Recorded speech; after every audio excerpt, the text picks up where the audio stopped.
Hello everyone, this is Serious Trivia, and today we're continuing our Liu Biao, the governor of Jing, Let's Talk Lore series with episode 5, titled The Guandu Dilemma.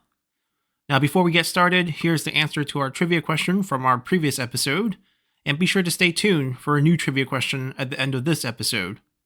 Now we ended last time as open hostility broke out for the first time between Liu Biao and Cao Cao in 197, when Cao Cao preemptively launched his first southern campaign against Liu Biao's vassal Zhang Xiu in the Nanyang Commandery. Initially, Zhang Xiu decided to surrender without putting up a fight, but after an incident between Cao Cao and Zhang Xiu's widowed aunt, Lady Zhou, Zhang Xiu changed his mind as he would instead ambush Cao Cao and renew his alliance with Liu Biao. Then for the next year, there would be constant fighting on the borders around Nanyang, as Zhang Xiu and Liu Biao's forces would score multiple victories against Cao Cao's general Cao Hong, who was put in charge of defending this area after Cao Cao's initial retreat. Yet in November of 197, Cao Cao would return after replenishing his army,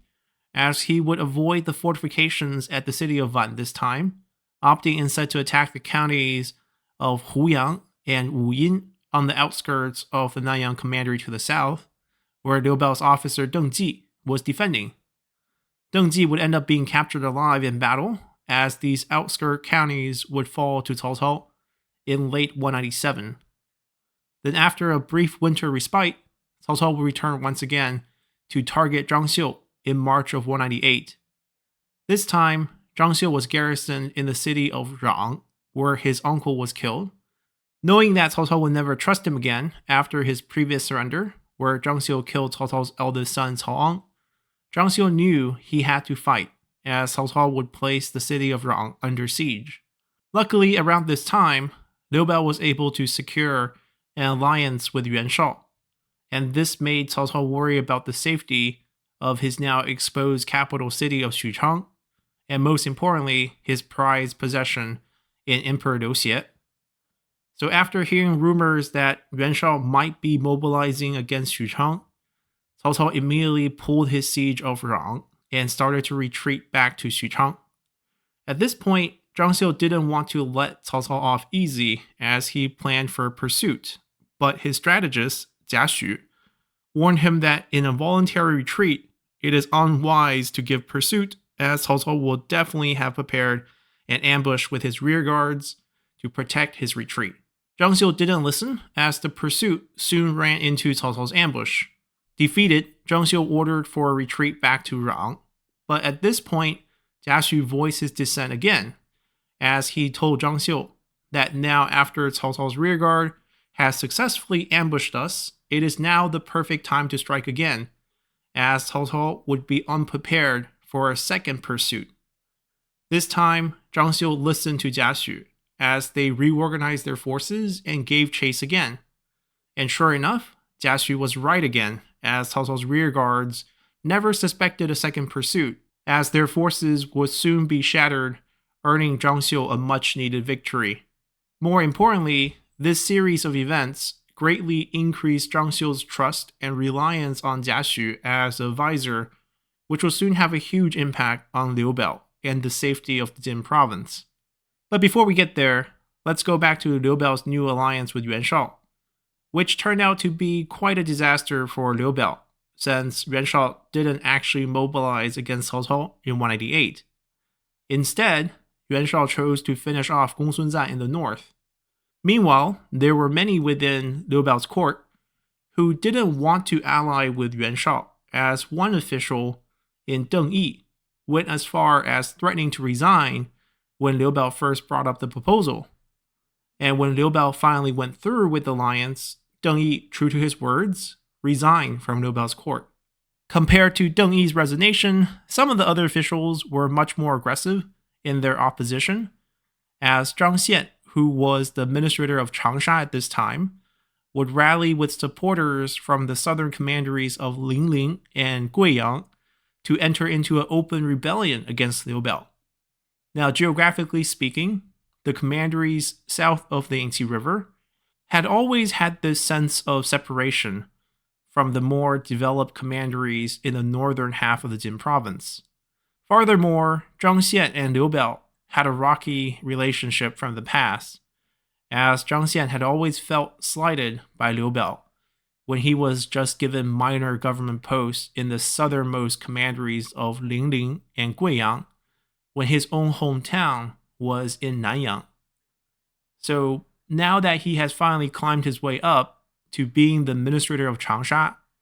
he was finally able to seize upon this opportunity when Liu Biao made the controversial move to ally the Jin province with Yuan Shao, to counter Liu Biao by allying with Cao Cao himself, as he would lead most of the southern commanderies of the Jin province against Liu Biao as a proxy of Cao Cao.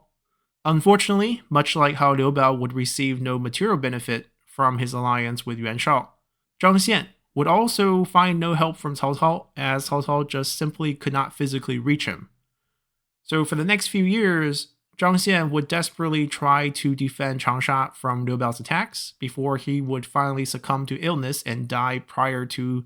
the start of the Guandu campaign. Zhang Xian's son, Zhang Yi, would take over for his father, but soon after, Changsha would fall as Liu Biao's forces would retake control of the southern commandery. But as we mentioned before in a previous episode, Liu Biao would have to continue to focus on the south, as the commanderies of Linling and Guiyang were still under attack by the governor of the nearby Jiao province in Zhangjin, as Liu Biao would have to divert resources to defend these commanderies until Zhang Jin's death during a coup in 203. Given these developments in the south, Liu Biao was in reality quite occupied leading up to, during, and even after the Guandu campaign. And this was not by chance, as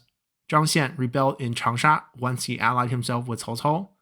and Zhang Jin attacked Linling and Guiyang once his former friend and now regent Cao Cao promised him these commanderies. So Cao Cao's fingerprints were all over Liu Biao's southern woes. Additionally, Cao Cao took away Liu Biao's northern defensive line in 199 leading up to the Guandu campaign, when Zhang Xiu shockingly surrendered to Cao Cao again. It was particularly shocking for multiple reasons. First, back in 187, when Zhang Xiu surrendered for the first time, Cao Cao had his army marched right up to the city of Van, threatening to attack. This time, Cao Cao didn't even launch an attack, as he was simply too busy planning the defensive fortifications at Guandu. Second, back during that ambush of Van, Zhang Xiu killed Cao Cao's eldest son in Cao Ang, one of Cao Cao's nephew in Cao Anmin, and Cao Cao's favorite bodyguard in Dian Wei. So logically speaking, there's no reason to believe that Cao Cao would ever forgive him. So why would Zhang Xiu ever consider surrendering to Cao Cao? Well, that narrative changed in early 199 as Yuan Shao sent over an envoy to Zhang Xiu asking if he was willing to abandon Liu Biao and commit to being Yuan Shao's vassal, as Yuan Shao was basically trying to turn every warlord around Cao Cao into his vassal prior to his southern campaign against Cao Cao later that year. Given how strong Yuan Shao was and how Cao Cao would never forgive him for killing Cao Ang, Zhang Xiu was tempted to join forces with Yuan Shao, as Zhang Xiu felt Yuan Shao would offer him better protection against Cao Cao compared to his current arrangement with Liu Biao. But when Zhang Xiu approached his advisor Jia Xu with his thoughts about joining Yuan Shao, Jia Xu stopped him and sold Zhang Xiu the idea of using Yuan Shao's offer as leverage to surrender to Cao Cao instead. Jia Xu argued that if you look at the upcoming conflict between Cao Cao and Yuan Shao, Cao Cao might have less troops, but this only makes him more desperate for allies. Furthermore, Cao Cao had the emperor and has demonstrated enough poise and vision for the future to make Jia Xu believe that Cao Cao can overlook their past hostilities and the death of his son if it meant that he could flip a potential ally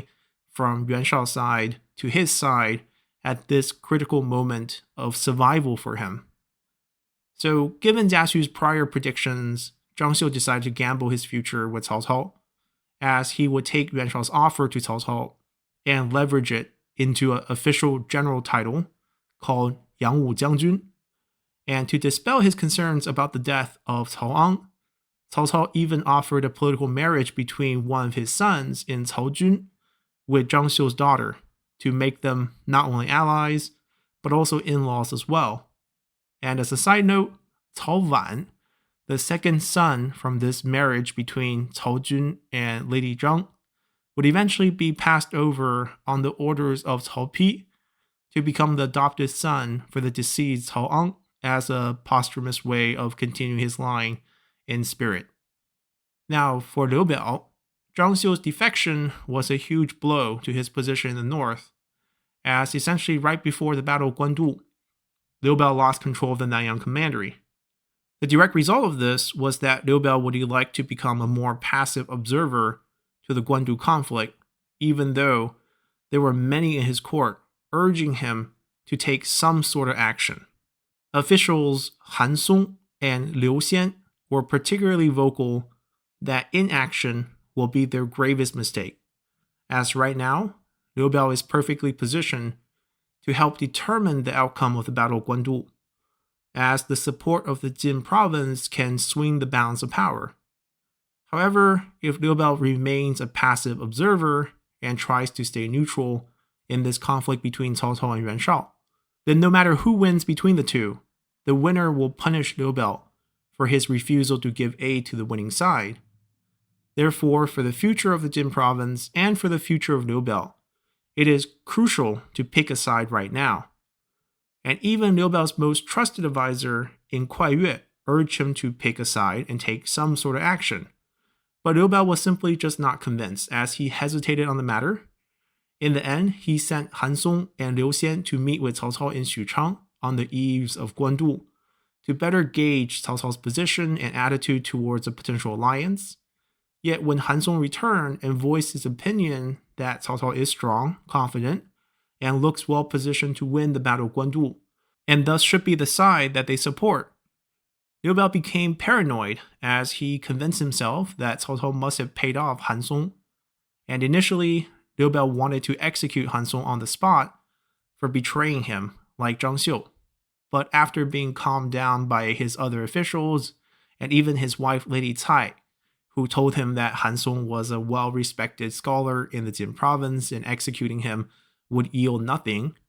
Liu Biao came to his senses and decided to hold off on the execution. Then Liu Biao interrogated everyone who accompanied Han Song on their mission to Xuchang about the details of their meeting with Cao Cao. But even after everyone had stated that Han Song was just stating the truth and that there were no evidence of betrayal or bribery, Liu Biao still didn't budge from his position, either out of extreme paranoia or simply wanting to avoid admitting his mistake, as in the end, Han Song would be spared from his death sentence, but still placed under arrest for the rest of Liu Biao's reign, or roughly the next 7 years. And of course, Liu Biao also stubbornly kept his stance about remaining neutral during the entirety of Guandu campaign, which will in turn play a key part in Cao Cao's miraculous victory in this turning point of Chinese history. Now, Liu Biao would eventually attack Cao Cao in 201, soon after Cao Cao had already won the Battle of Guandu, and taken one of Cao Cao's sworn enemies in Liu Bei in the same year. But this will be a topic of our next episode, as this episode now comes to an end. So hopefully you all have enjoyed this episode enough to consider subscribing to the channel for more content like this on Three Kingdoms history, or support the channel by leaving a comment below, or simply hit that like button, as our next episode for this series will drop once this video hits 300 likes. And as always, I'll see you all then. Bye!